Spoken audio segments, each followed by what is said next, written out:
Eu lembro exatamente o dia em que eu virei oficialmente o descorneado. Antes eu era só o Eduardo, cidadão comum, brasileiro médio, pagando boleto e achando que sabia escolher parceiro. Aí a vida falou: segura meu chifre. Eu namorava a Júlia, nome fictício, mas a vergonha é real. 2 anos juntos, aquele relacionamento padrão, foto de casal em tudo quanto é lugar, bom dia com coração, boa noite com textão, e claro, aquele famoso, a gente é diferente dos outros casais.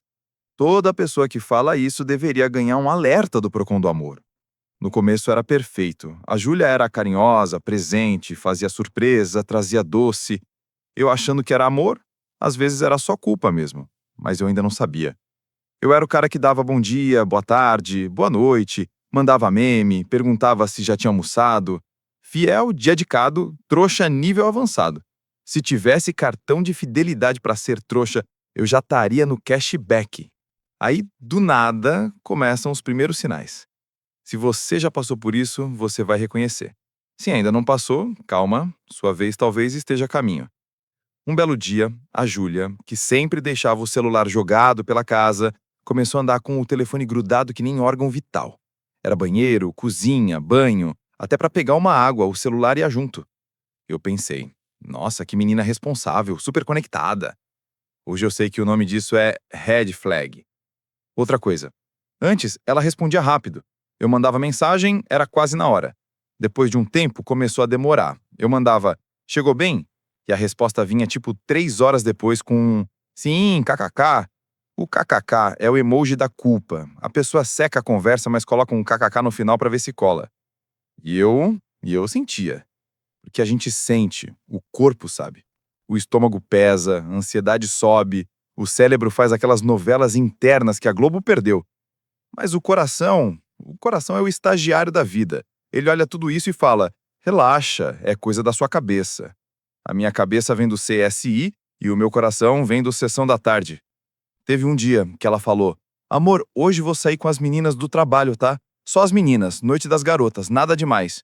Eu, claro, amor, se diverte. Por dentro, vai dar ruim, certeza.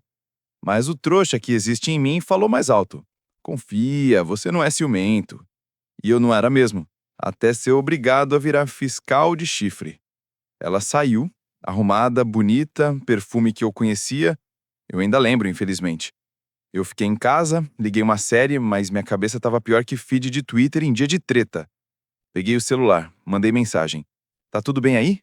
Visualizado. Nada de resposta. 15 minutos. 30. 1 hora. Foi respondendo tipo: ai amor, tô bebendo aqui, já falo. O famoso já falo que nunca fala. No dia seguinte, ela apareceu meio estranha, mais carinhosa do que o normal. Me abraçou, me beijou, me chamou de meu amor umas 20 vezes em 5 minutos. Ali eu devia ter entendido. Quando a pessoa exagera na fofura do nada, é porque tá tentando calar a própria consciência. Mas eu tava só feliz. Nossa, que sorte, minha namorada me ama demais. Ama tanto que sobrou amor pra dividir com mais gente. Aí entra em cena o terceiro personagem da nossa história, o meu melhor amigo. Vamos chamar ele de Gustavo, para não expor o verdadeiro Gustavo. Esse cara era o meu irmão de alma. A gente se conhecia fazia anos. Já jogamos bola juntos, rachamos conta, dividimos perrengue. Ele conhecia a minha família, eu conhecia a dele. E claro, apresentei a Júlia para ele, porque a vida não cansa de rir da nossa cara. No começo, foi tudo normal. Eles se davam bem, riam das mesmas coisas, conversavam em grupo, até que um dia eu comecei a perceber que eles estavam se entendendo demais. Brincadeirinha aqui, piadinha ali, aqueles olhares que duram meio segundo a mais do que deveriam, e o cérebro avisa: ô, tem algo errado aqui. E eu: imagina, você é inseguro, cara, para. Aí eu parava e seguia feliz. E corno. O ápice foi uma vez que eu tava com os dois, cada um no celular. De repente, os dois riram ao mesmo tempo. Eu perguntei: que foi? Eles: nada não, besteira. O nada não é o berçário do chifre. Naquele momento eu devia ter levantado, ido embora e começado terapia. Mas o que eu fiz? Ria junto, sem saber do quê, igual figurante. Até que um dia, mexendo no meu notebook, eu abri o WhatsApp web dela. Calma, antes que você me julgue. Não foi stalker profissional, foi acidente com intuição. Ela tinha usado meu computador para responder umas coisas do trabalho. A janela ficou logada. Eu fui copiar um arquivo, sem querer cliquei no ícone e lá estavam as conversas. Naquele momento, eu tive duas opções: fechar e fingir que não vi, ou abrir e ferrar de vez com a minha sanidade mental. E como bom brasileiro, escolhi a pior opção possível. Eu comecei a rolar as conversas. Tinha grupo de amigas, família, trabalho, tudo normal. Até chegar em um contato salvo como G. Pensei, deve ser chefe, deve ser colega. Abri. Primeira mensagem que eu li, do Gustavo pra ela. Ontem foi foda. Ainda tô lembrando do seu cheiro. E um coração. Eu congelei. Minha alma saiu do corpo, olhou a tela junto comigo e falou: Parabéns, campeão. Bem-vindo ao clube. Eu não senti só raiva, eu senti um mix de indignação, tristeza, vergonha e idiotice. Porque quando você vê a verdade escancarada, não é só, nossa, que absurdo que fizeram comigo, é também como que eu não vi isso antes. A conversa era explícita. Beijo pra cá, saudade pra lá, planos de quando a gente contar pra ele, no caso, eu, o palhaço. Eu acho que li uns 5 minutos de conversa. Parece pouco, mas é tempo suficiente para destruir a autoestima de um ser humano. Depois de um tempo, eu nem lia tudo, só via as palavras-chave. Ontem, delícia, mor, quando der a gente se vê de novo. Eu nem sabia se ficava com raiva dela, dele ou de mim mesmo por ter ficado tanto tempo tapando o sol com a testa. Desliguei o notebook. Fiquei em silêncio. Parecia que o mundo estava em câmera lenta. Sabe aquele momento em que você cai da Matrix? Então, caí. E dói. Eu podia ter explodido ali. Podia ter mandado mensagem pra ela na hora, xingado o Gustavo, feito baraco em rede social. Mas eu só sentei na cama, olhei pra parede e pensei: e agora, ô descorneado? O que você vai fazer com essa informação? Ela chegou em casa mais tarde, felizinha, como se nada tivesse acontecido. Me deu um beijo, perguntou do meu dia. Eu respondi meio robotizado. Até que soltei. Abri o WhatsApp Web aqui no notebook. A expressão dela mudou na hora. Deu pra ver a alma deslogando pelo olho. Ela tentou manter a postura. Tá, e daí? E eu, com uma calma que eu não sabia que tinha, li a conversa com o Gustavo. Silêncio. Aquele silêncio pesado, que dá pra ouvir o Wi-Fi caindo. Ela começou a chorar. Sempre assim. Quando pega no pulo, vem o show de lágrimas. Não é o que você tá pensando, ela falou. Clássico. Eu olhei e mandei. Então explica, porque eu sou meio burro, talvez eu esteja pensando errado. Aí veio a frase que todo corno escuta em algum momento da vida. Foi só uma vez. Eu pensei, se tá escrito ontem foi foda e tem um histórico de dias, sua matemática tá fraca, querida. Depois de muita choradeira, explicação torta, justificativa bizarra, ela soltou que estava confusa, não sabia o que sentia, gosta de mim, mas também sente algo por ele. E eu ali recebendo esse combo de humilhação em HB em tempo real. Sabe quando você tá num restaurante caro e a comida vem crua? Então, foi isso. Eu esperando amor, recebi falta de caráter. O Gustavo? Mandei mensagem pra ele. Parabéns, irmão. Eu vi tudo. Ele demorou uns minutos para responder, provavelmente tentando formular mentira mais criativa, e veio com: Mano, não é assim, a gente ia te contar. Aí eu ri, porque tem uma hora em que a dor de corno atravessa pro outro lado e vira comédia. Ia me contar quando, cara? No casamento? No chá revelação do chifre? Ali eu tomei uma decisão difícil. Eu terminei. Não foi um término bonito, calmo, saudável. Foi doído, arrastado, cheio de conversa que não precisava mais existir. Ela pediu desculpa, pediu segunda chance, falou que se arrependeu, e por alguns dias eu quase cedi, porque a gente se apega à ideia de quem a pessoa foi um dia, e não a quem ela está sendo agora. Eu lembrei de tudo de bom, de todos os momentos legais, das piadas internas, das viagens, dos planos, e pensei, será que eu não tô jogando tudo fora por um erro? Mas aí eu voltei na frase-chave. Um erro. Traição não é tropeço. Não é, ops, cair na rola alheia sem querer. É escolha. Simples assim. A pessoa tem que passar por algumas etapas. Pensar, desejar, combinar, ir, fazer, esconder e depois mentir. Isso não é deslize, é coreografia. E eu percebi que se eu aceitasse aquilo, eu estava assinando um contrato de sofrimento a longo prazo. Terminei. Doeu? Pra caramba. Fiquei mal? Muito. No começo eu me senti o lixo do planeta. Me olhava no espelho e pensava: o que tem de errado comigo? O que ele tem que eu não tenho? A gente sempre faz essa pergunta como se a culpa fosse nossa.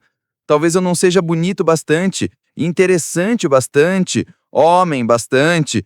Demora pra cair a ficha de que o problema não é você não ser suficiente, é a outra pessoa não ser decente. Vieram as fases clássicas do pós-corno. Fase 1, o FBI emocional. Fuça rede social, stalkeia quem curte foto, lê comentário, faz cálculo de horário. Fase 2, a negação. Talvez não tenha sido tão grave assim. Fase 3, a raiva. Eu quero que os dois se ferrem. Fase 4, a tentativa de autoajuda podre. Vou postar a frase de indireta nos stories. Fiz tudo. Errei em todas. Teve uma noite que eu tava tão mal que quase mandei mensagem pra ela. Sinto sua falta. Aí eu pensei, tá, mas de qual parte você sente falta? Da parte em que ela ria com você? Ou da parte em que ela te traía com seu melhor amigo? Quando você formula a pergunta certa, a resposta aparece sozinha. O que eu tava sentindo falta era da companhia, do costume, da ideia de estar com alguém, não necessariamente dela. Isso dói perceber, mas liberta. Aos poucos eu fui parando de stalkeá-la. Não foi da noite pro dia. Teve recaída sim, várias. Mas eu comecei a colocar limites em mim mesmo. Eu pensava, cada vez que você entra no perfil dela, você renova o aluguel do sofrimento dentro da sua cabeça. E é isso, a pessoa já foi embora, já te largou, já te feriu e você ainda tá dando moradia gratuita para a memória dela. Cobrança zero. Não faz sentido. Despejo emocional é necessário. Comecei a cuidar de mim. Parece frase de coach, né? Cuide de você. Dá um pouco de ranço, eu sei. Mas quando você bate no fundo do poço emocional, não tem muito para onde ir a não ser para cima. Eu voltei a fazer coisas que eu gostava e tinha largado. Saí com amigos que não tinham nada a ver com esse círculo. Voltei a ler, ver filme, caminhar e, principalmente, eu fui para terapia. Porque tem coisa que amigo não resolve, mãe não resolve, frase motivacional não resolve. Precisa de profissional. Na terapia, eu percebi uma coisa dolorida. A traição deles foi horrível, mas não foi o começo de tudo. Eu ignorava sinais há muito tempo. Brigas nas quais eu engolia tudo para não perder. Faltas de respeito que eu varria para debaixo do tapete. Uma carência absurda que me fazia aceitar migalha como se fosse banquete. E isso não é culpa só do outro. É responsabilidade minha também. Não pela traição em si, mas por ter me abandonado antes que ela me abandonasse. Um dia, depois de uns meses, eu acordei e percebi que eu tinha passado um dia inteiro sem pensar nela. Parece pouco, mas é um marco. É o parabéns, você acaba de ganhar um nível em desapego. Aos poucos, lembrar dela parou de doer tanto. Lembrar dele também. Eles viraram só isso, lembrança. Não é que some, não é que você esquece. Você só para de viver em função daquela dor. E aí eu percebi que tinha uma coisa que podia sair disso tudo. História. Eu pensei, cara, se eu já sofri esse tanto, pelo menos que sirva para alguma coisa além de me ferrar. Foi aí que nasceu a ideia desse canal. Se a vida me fez de corno, a gente transforma o chifre em antena para captar aprendizado. Porque sofrer em vão é desperdício. Se é para se lascar, que vire conteúdo. Então, qual é a lição dessa história? Primeiro, traição não define o seu valor. Ser traído diz mais sobre o caráter do outro do que sobre quem você é.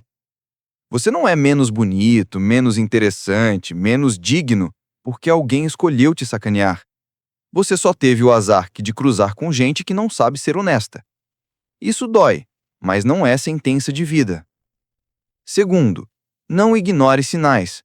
Não é para virar paranoico, fiscal de like, doido que quer senha de tudo. Mas se algo te incomoda constantemente, conversa. Se a pessoa diminui, distorce, faz gaslighting, você sente que está ficando maluco, liga o radar. Amor que presta traz paz, não úlcera.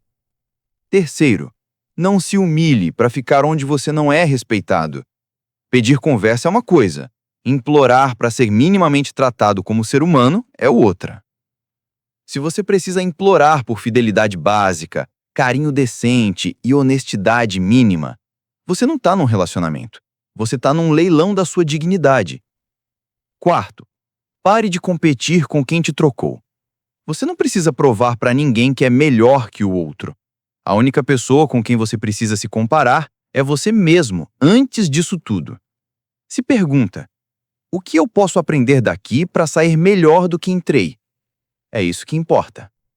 E, por fim, uma dica prática, que eu queria muito ter ouvido no dia em que abri aquele bendito WhatsApp web. No primeiro impulso, não faz nada. Respira. Não manda textão, não posta em indireta, não liga chorando. Espera a onda baixar. Quanto menos você reagir no calor da dor, menos motivo você dá para depois se arrepender das suas próprias atitudes. A cagada que o outro fez já é grande o suficiente. Não precisa acrescentar a sua. Ah, e lembra, ser corno é fase. Ser trouxa é escolha renovável. A gente não tem controle sobre o que o outro faz, mas tem total controle sobre o que a gente aceita continuar vivendo depois. Você pode não ter escolhido levar chifre, mas você escolhe o que vai fazer com ele. Se vai enfiar na cabeça e se destruir, ou se vai usar como antena para captar amor próprio, limites e um futuro melhor. Eu escolhi rir da minha dor, aprender com ela e seguir em frente. E agora tô aqui, o descorneado de carteirinha para te contar. Dói, mas passa. E quando passa, você olha para trás e pensa: como é que eu aceitava tão pouco? Aí você sorri, não porque foi bom, mas porque acabou. E se você está ouvindo isso agora, no meio de um término, de uma traição, de um abandono, guarda pelo menos uma coisa: você não merece menos do que respeito. Amor sem respeito é só apego com glitter, bonito de longe, tóxico de perto. Você merece coisa melhor. E sim, essa coisa melhor pode começar por você mesmo. Quer continuar essa jornada comigo? Então fica por aqui, porque se tem uma coisa que não falta nesse canal é história de chifre que vira aprendizado.